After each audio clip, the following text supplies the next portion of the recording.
entendi o que é SA, já entendi como é que os valores são subscritos, né? O que você precisa entender agora é o seguinte, qual que é o primeiro requisito, né, para que eu tenha uma SA? Aqui não tem aquela conversa de sociedade unipessoal lá que inventaram para limitada no Código Civil. Aqui, via de regra, né, a sociedade anônima, ela tem que ter uma pluralidade de sócios. Ah, Ricardo, mas você já explicou isso lá para trás, você falou que tem a possibilidade, inclusive, né, de nós termos o de nós termos a sociedade subsidiária integral, né? Mas pensem comigo, o que é uma subsidiária integral? É aquela que todas as ações dela são da propriedade de uma outra que está acima dela, de uma outra que, digamos assim, é a matriz. Na prática, essa outra que é a matriz também tem que ter vários sócios dentro do quadro social dela, então a pluralidade está garantida. Então, ainda que eu tenha uma filial, que todas as ações dela são da propriedade de outra sociedade anônima, ainda assim, né, a realidade que eu encontro, né, minha situação particular é uma situação de pluralidade de sócios, sim, não tem como dizer que não. Então, na prática, o que eu estou observando é isso. Pois bem, Ricardo, e além disso, quanto que você tem que colocar de dinheiro vivo, né, na hora que você cria uma sociedade anônima? Pelo menos 10% do preço das ações subscritas em dinheiro, tá? Em dinheiro. Aí você vai falar assim, Ricardo, mas você já contou daquela história do Ike Batista, que ele pegou dinheiro de um monte de gente e acabou, né, dando calote em todo mundo, falando que teria petróleo nas bacias de tubarão branco, tubarão rosa e não sei o quê. Pessoal, imagina que é 10% aí de bilhões, né, de bilhões.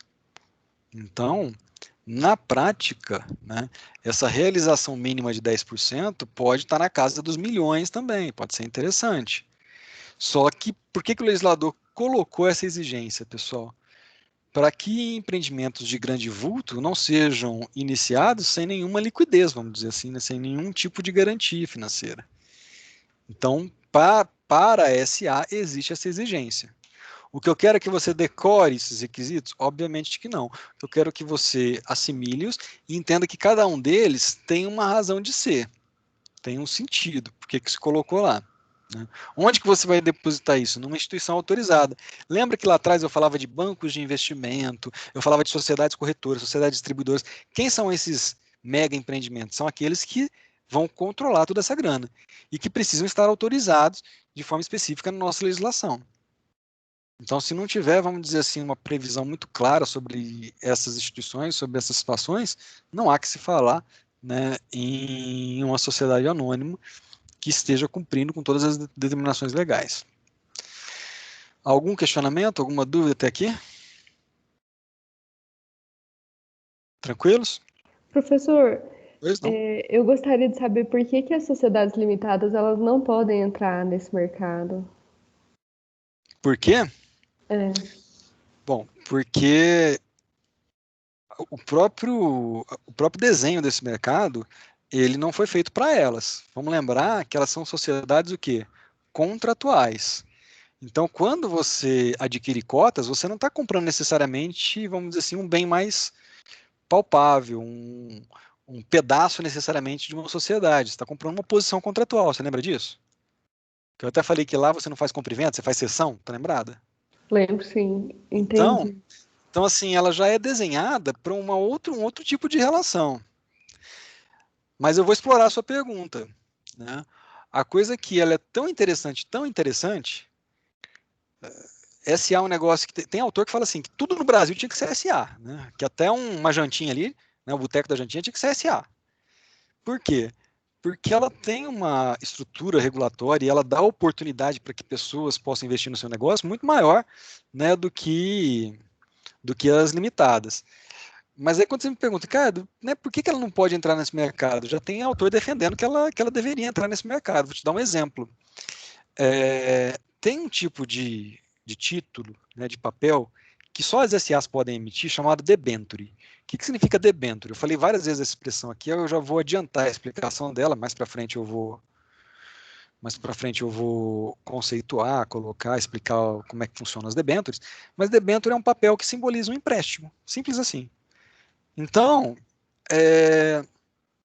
quando você faz a debênture, a sociedade anônima vira e fala assim, olha, me empresta aí R$ 1.000, eu vou te devolver, né, no final do ano, por exemplo, R$ 1.050. Aí você vai virar e vai falar para mim assim, fala, Ricardo, mas peraí, né? Esse retorno é só de 5%, né? E vale a pena eu fazer debenture, né, só por conta disso? Pessoal, quanto que está hoje o rendimento da poupança? Reflita comigo aí. É melhor deixar R$ 1.000 numa poupança ou emprestar R$ 1.000 para uma sociedade que tem grandes chances de ter êxito? Quem vai ter que ponderar aí o risco é você, né? Cada um sabe onde dói. Então pode ser que seja interessante, né, aplicar o seu dinheiro em debêntures de uma sociedade anônima. Pode ser que seja legal. Você que vai avaliar a sua realidade concreta. Só que tem um detalhe. Já tem gente defendendo que uma limitada Vitória poderia emitir debêntures também, porque o negócio é tão interessante, tão interessante. Olha, para a limitada é lindo. Eu vou pegar e vou pagar juros de 15, 20% lá para um banco, né? Pensa num empreendimento de menor porte, tá? Não pensa nos grandes, não, que esses daí tem poder de negociação, o banco dá uma taxa de juros mais diferenciada para eles e tal, mas pensa naqueles empreendimentos, né, de menor porte. Você vai pedir dinheiro emprestado para o banco fala, tem aqui, ó, taxa de juros de 15% ao ano, de 20% ao ano, quando é barato, né? Ou é melhor pagar 5% para alguém? Por isso que está tão na moda aí, né, esse assunto das startups, né? Startup, investidor anjo e não sei o quê. Por quê? Porque a gente está passando por um momento muito interessante da nossa economia, né? O, a população brasileira está começando a entender o que é esse mercado. Mas aí, no caso, ela pegaria o dinheiro emprestado. Pegaria o dinheiro emprestado, Ela não né? poderia comprar ações. Opa, vamos ver onde é que você está misturando aí. Ela quem que você está se referindo? A sociedade limitada. A limitada, ela pega o dinheiro emprestado, ela não poderia emitir ações, você quer dizer, é isso? Isso. Ah, tá, porque ela tem cotas, né? Então, a própria estrutura dela não pode ter capital dividido em ações, tem que ser dividido em cotas. Mas É, também de comprar ações ela não pode. Ou ela pode, ela não tem. tem problema nenhum que uma limitada seja titular de ações de uma outra SA. Ah, isso pode, Isso entendi. pode, não tem problema. Mas assim, talvez o que você esteja querendo me perguntar é se ela poderia pegar essas cotas e pôr para vender na Bolsa de Valores. Não pode. Então, por quê? Porque o mercado da Bolsa de Valores compreende as ações, porque as ações são títulos que muito mais se aproximam a bens móveis e dão muito maior segurança para a economia popular, porque tem um estatuto, né, elas são sociedades institucionais e tal, do que uma sociedade limitada que é de natureza contratual, que às vezes fica ao sabor da relação entre os sócios, né? Se dá problema na relação pessoal entre os sócios, pode ser que quebre, né? Entendi, professor. Obrigada. Beleza? Nada. Mais alguma dúvida? Fiquem à vontade para participar, pessoal. É um tema muito gostoso, mas o que a gente tem que entender, né, é que ele tem toda uma realidade inicial e que a gente tem que desenvolver. A gente tem que trabalhar passo a passo. Eu disse para vocês que uma SA fechada ela não tem as suas ações, digamos assim, na bolsa de valores, né? Então, como é que vai ser o negócio de subscrição? Para quem que ela vai oferecer? Quem vai adquirir ações por meio de subscrição, né, de uma SA fechada são os próprios sócios fundadores. Por isso que a subscrição deles é chamada de subscrição particular, não é subscrição pública, né? Subscrição pública nada mais é do que uma emissão de ações na Bolsa de Valores, no mercado. Então, na subscrição particular, eu utilizo para SA fechada. Então, eu tenho ali até uma instituição depositária, onde eu deposito minhas ações e tal, faz a minha escrituração das ações bonitinho. Só que isso tudo acontece fora do ambiente de bolsa, né? Ou em tese deveria ser, agora na prática está tudo misturando, mas eu preciso explicar dessa maneira para vocês no primeiro momento, que senão, né, complica a vida de vocês, né? A subscrição particular, ela acontece por esse caminho que eu estou falando. A subscrição particular vai acontecer pelos sócios fundadores, ou por aqueles que ficaram sabendo, né? Não está aberta a todo mundo como está a subscrição pública.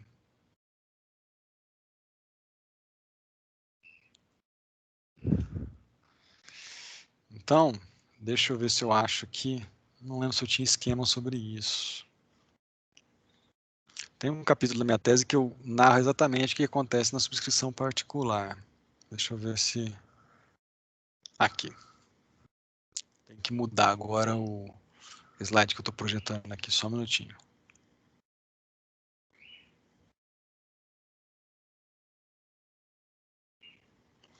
Então, a subscrição particular, como é que ela funciona? Olha o meu fluxograma aqui. Saiu da minha cabeça, tá, pessoal? Foi eu que... A minha tese de doutorado, não sei se você sabe, quando você entra no doutorado, você tem que fazer algo que é inédito, que é novo. E o único jeito que eu achei de fazer algo novo no âmbito do direito empresarial foi ficar vasculhando aquela papelada lá do site da Bolsa de Valores para entender tudo isso daqui. Então você não vai encontrar em nenhum livro aí esses esqueminhas que eu estou mostrando aqui. Né? Como é que eles funcionam? Então, por exemplo, uma sociedade, um investidor que queira, né, vamos fazer assim, falar subscrição particular de ações, ele procura uma sociedade corretora que contrata um agente de custódia bonitinho, vai lá e faz a subscrição particular para ele. Então, aquela companhia que está emitindo, ela vai oferecer, por meio da subscrição particular, nessas condições. E, cara, e se for subscrição pública de ações? Aí a gente tem outro fluxograma. Subscrição pública de ações, ela é um pouquinho mais complexa. Como é que ela acontece? Olha assim, um pouquinho só mais complexa. Ela acontece dessa maneira. Você tem ali um investidor que adquire na sociedade corretora, que aí a sociedade corretora vai buscar num consórcio em que está sendo feita toda essa distribuição de ações, para depois, né, fazer um contrato atípico com a agente de custódia e deixar lá na Bolsa de Valores. Por isso que eu falei para vocês que na prática hoje está tudo lá na Bolsa, né? Tanto na particular quanto na pública. A diferença é que na pública eu não vou oferecer para o mercado, e na particular Desculpa, a diferença é que na particular eu não vou oferecer para o mercado, e na pública eu ofereço. Conseguem ver direitinho aí, então? É só para entender a dimensão desses negócios aqui, tá, pessoal? Não quero assustar ninguém com isso, porque realmente é algo que só se você for operar naquilo ali, se você se formar, for contratado por um grande escritório, né, seja daqui de Berlândia, seja de São Paulo. Aqui em Berlândia nós temos algumas SAs, temos alguns grandes empreendimentos e falta mão de obra nessa área, tá? Pouca gente entende de direito do mercado financeiro e vira e mexe, né, eu vejo aí o pessoal às vezes fazendo um acordo de acionistas dá problema, né, redigindo mal um código de conduta, isso daqui é importante. Eu coloco a observaçãozinha aqui do procedimento ulterior de abertura de capital, por quê? Porque quem abre capital está fazendo subscrição pública das suas ações, está transformando aquilo que era particular em público. Então, a abertura de capital é isso, é você oferecer no mercado da bursátil, né, da Bolsa de Valores, aquilo que não se oferecia antes. Alguma dúvida até aqui? Opa, sem querer eu estou conversando com vocês aqui, esqueci que eu tenho que agora projetar o slide, né?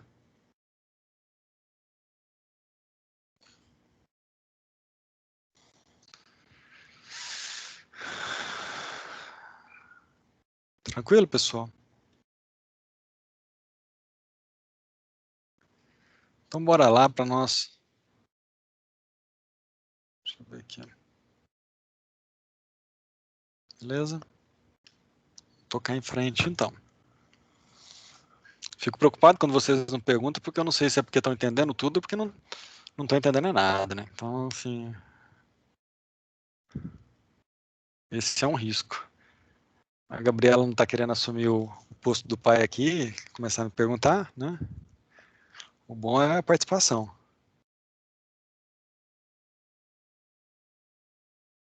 Vamos falar então. No último slide, tá? Agora está aparecendo para vocês, né? Lá no finalzinho, aquele procedimento ulterior de abertura de capital é isso. É quando você tem uma SA fechada e de repente, né, você quer oferecer isso no mercado e ela se torna SA aberta. Todo mundo está entendendo até aí? Tá tranquilo? E agora a gente vai começar a falar de capital social.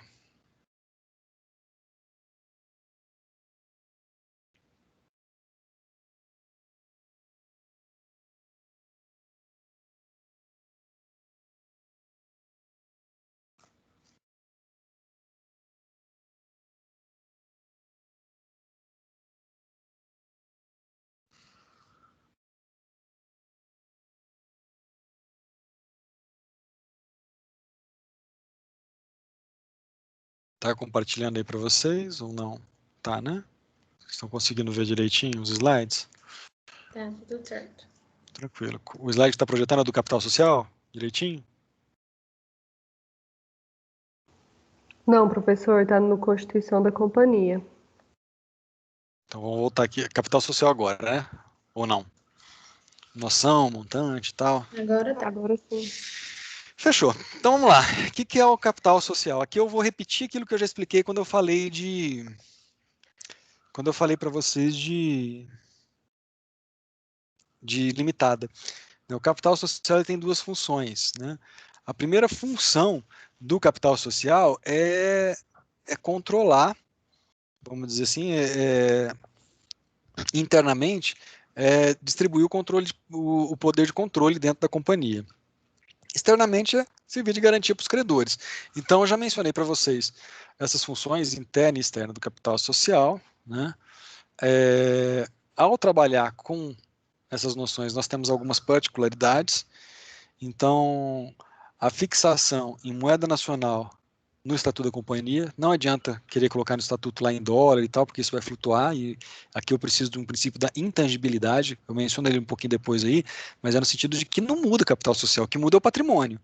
O capital social está descrito no estatuto, está registrado lá na CVM, se for uma companhia aberta, na junta comercial só, se for na fechada, e cuidado, tá? Mesmo na CVM, eu ainda tenho que também ter registrado na junta comercial. A CVM é um plus nas companhias abertas. Na companhia fechada, eu fico só na junta comercial. Mas na aberta, vai na junta comercial e na sequência na CVM. Ó, se me autoriza, eu posso explorar esse negócio sob a modalidade do meu prospecto aqui? Fez a viabilidade econômico-financeira do meu projeto? Viu como é que está sendo explorado? Pronto. Então, essa correção anual em Assembleia Geral Ordinária, tá? Ela vai ser feita de acordo com o que os acionistas determinarem, né? Pega um índice lá, por exemplo, de inflação e tal, e vai corrigindo o capital social e alterando o estatuto por conta disso. Toma cuidado. Como que eu formo o capital social? Eu formo o capital social de acordo com as entradas dos pagamentos do preço de emissão. Então, pode acontecer, né, de eu estabelecer um valor para a ação na hora que eu vou fazer a minha oferta, só que eu cobrar um preço maior.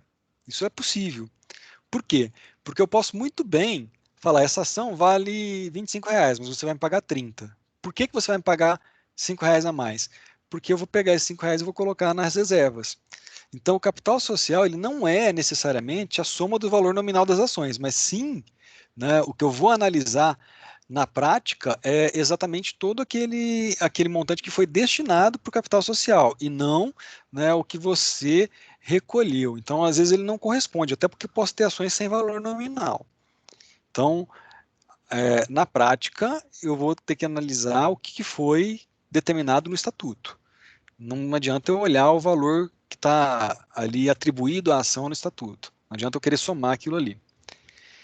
E eu integralizo esse capital social mediante bens ou créditos, ou seja, eu posso dar em dinheiro ou eu posso dar em bens. Eu quero transferir um terreno para a companhia, ótimo. E aí, em troca, eu vou receber tantas ações. Isso depende do que, o que ficar determinado no chamado boletim de subscrição. Tá? Quanto à obrigação de integralizar o capital social, pessoal, isso nós vimos que é a principal obrigação do acionista, né? Se ele se compromete, se ele, né, pega lá o boletim de subscrição ou no próprio estatuto e fala, olha, eu estou aderindo, né, dá o seu comando lá no seu programinha, no seu aplicativo do home broker, fala, eu quero adquirir, ele tem que seguir o que está no estatuto ou o que está no boletim de subscrição. Ricardo, e se tiver omisso isso daí? Aí você vai seguir as regrinhas que estão lá no parágrafo 1º do artigo 106, né, para que você faça o pagamento, e ali a mora se opera ex ré. Vamos lembrar que é a mora ex ré, que você não precisa de interpelação. Então, você não pagou na data certa, que estava estipulada no boletim de subscrição, a companhia já compreende que você está em atraso. Você já vai começar a incidir juros, multa, se for o caso, né? Então, na prática, eu tenho, num primeiro momento, uma obrigação positiva, líquida, com o termo certo. Esse boletim de subscrição, ele funciona como título executivo extrajudicial, tá, pessoal? Eu posso, né, ir no judiciário e já partir para o processo de execução, aquele processo mais para o final para receber, tá? Sem a necessidade da ação de conhecimento, em que eu vou discutir a existência do direito ou não e tal, eu já vou direto para execução, para efetivação do direito, para sua cobrança, para sua realização.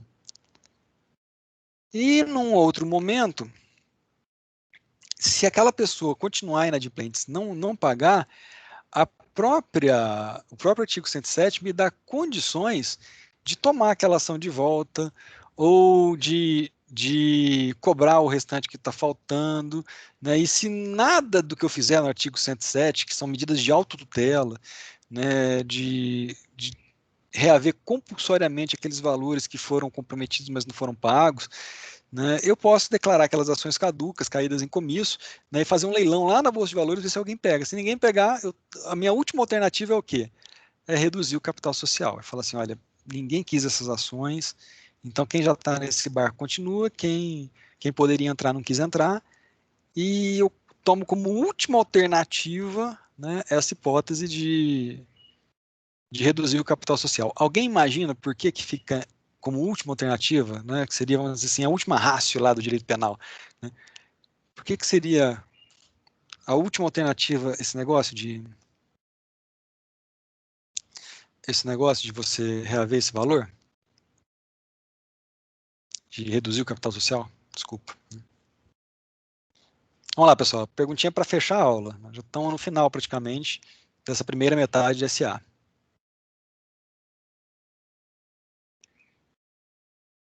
Por que eu deixo isso por último? Por que a legislação fala? Olha, tenta de todo jeito cobrar o cara. Se ele não pagar, toma para si.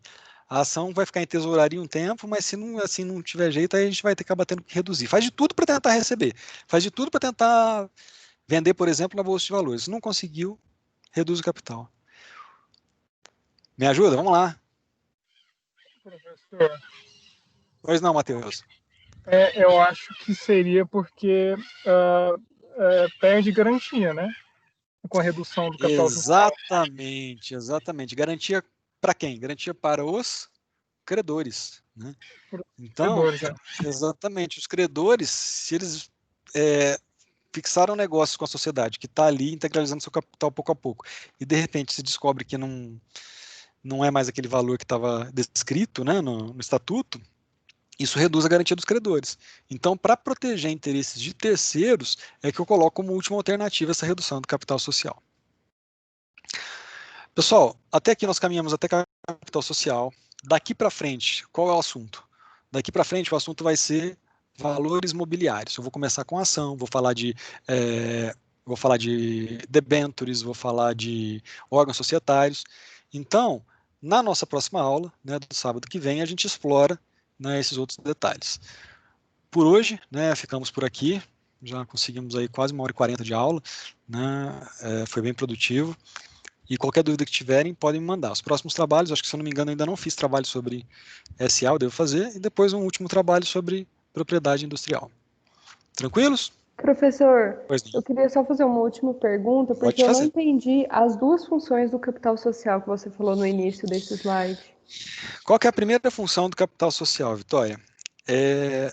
Ele permitir que, conforme o número de ações que você tenha que represente o capital social, é que você tem maior poder de voto ou menor poder de voto, não é? A sua ação não representa uma parcela do capital social? Isso. Então, a primeira função é uma função interna, que vai distribuir o poder na companhia. Sempre para saber quem tem mais poder ou menos poder, eu não vou pelo número de sócios, eu vou pela parcela que as ações de cada sócio correspondem no capital social. Até aí tudo bem? Tudo bem, professor, entendi. A função externa é a que o Matheus acabou de observar. Ele serve para quê? Para servir de garantia para os credores. Então, o que está descrito no meu capital social é mais ou menos o que o meu credor espera poder receber caso ele não consiga. Ah, sim, entendi. Tranquilos? Mais alguma dúvida? Fiquem à vontade.